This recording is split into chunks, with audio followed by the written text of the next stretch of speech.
가상화폐가 이제 일상화되면서 가상화폐를 미끼로 한 사기 사건이 많이 일어나고 있습니다. 특히 이 사건과 같이 가상화폐를 시세보다 저렴하게 매입할 수 있다. 이런 것을 이제 미끼로 하는 거는 뭐 이제 김치 프리미엄 사건이라든지 혹은 뭐 알트코인을 이제 상장을 하겠다. 그래서 상장 전에 이걸 사면 상장 후에 뭐 몇 배로 많은 수익을 올릴 수 있다. 이제 이런 미끼들이 이제 다수가 있는데요. 이렇게 가상화폐를 미끼로 한 사건들은 굉장히 많이 요즘 발생을 하고 있습니다. 이런 것들도 이제 전형적으로 사기죄로 고소를 해서 처벌을 받을 수 있게끔 할 수 있는 사안인데요.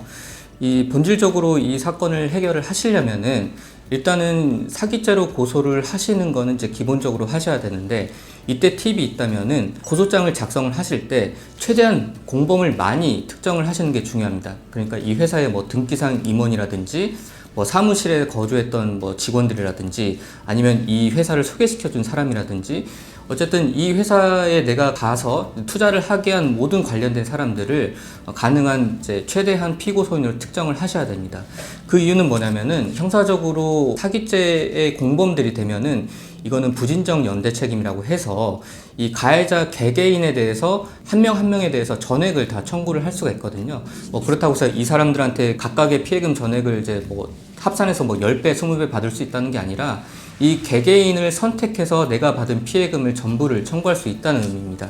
그래서 이 공범 중에 누가 어떤 경제적 여력이 좋을지 뭐 모르는 상황이기 때문에 최대한 이 공범들이 많을수록 내가 재산을 회복할 가능성이 더 높아지는 겁니다.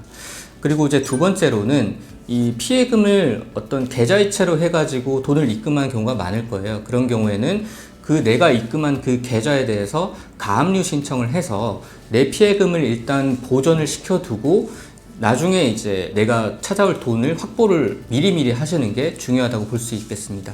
네, 세 번째로는 이제 민사적으로 소송을 제기해서 이 가해자들이 나에게 돈을 줄 의무가 있다는 판결문을 받는 것도 중요하고요. 이제 사기 사건에서, 그러니까 재산 범죄에서는 특수하게 우리가 형사 사건에서 그 법원 단계로 갔을 때 이 피해자가 피해 배상 명령 신청이란 걸 해서 마치 민사 소송을 제기한 것과 동일한 효과를 얻을 수도 있는데요.